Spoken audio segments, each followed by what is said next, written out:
Parliament was new, and this idea that the people should have a voice in their government was an untested, not a well-established concept. The king in particular, he wasn't too happy about giving up his power. And so the members of the House of Commons, they had to assert their voice on behalf of the people. And so to do this, they chose a member to go and speak to the king on their behalf. Now, this wasn't always the best duty.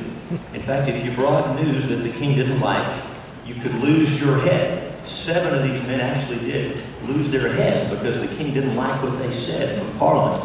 But still, the voice of the people had to be heard. And so the members of Parliament chose a trusted fellow member to speak to the king on their behalf. And of course, this person became known as the Speaker. The role has changed a little bit since then. Thankfully, it's not near as dangerous as it used to be. But still, the one we choose to lead us, to preside over us, he still represents us.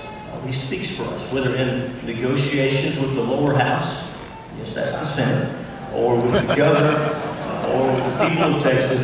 This person speaks for us. How do we go about choosing this one?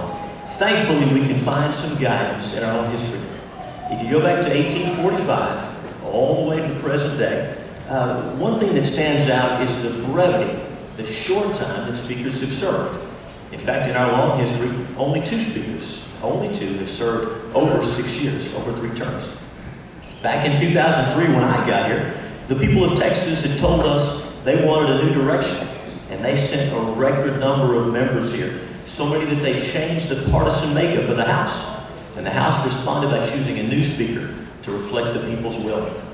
And then 6 years later, 2009, again the House had received a large number of new members. And then the call came for a new speaker. Many remember this. And I think those that were here will recall the argument made that 3 terms is enough, 6 years is enough. It's time for new leadership. And now, the House then responded and chose a new young speaker with really less than 2 full terms of service in the House. And so here we are 6 years later, and we began seeing dramatic turnover in the House. As of today, we have almost twice as many new members as we did in the previous 6 years. So again, the people have spoken. With a new House representing a new and changing Texas, we have before us the opportunity to choose a new leader. At the risk of flattering you or stating the obvious, let me say that the group assembled here is a pretty talented one. Our districts are many times bigger than the average state representative in America, and the competition for these 150 seats is pretty intense. So the folks who make it here and get to sit in these chairs tend to be pretty impressive. And even among this group, I think we have to say that our friend Scott Turner is exceptional. You know about his background, about his life experience, facing serious obstacles, working hard to overcome them, never giving up. You know how what a remarkably gifted speaker he is. And everyone who's met Scott immediately senses a connection, knows that he cares genuinely and deeply about them.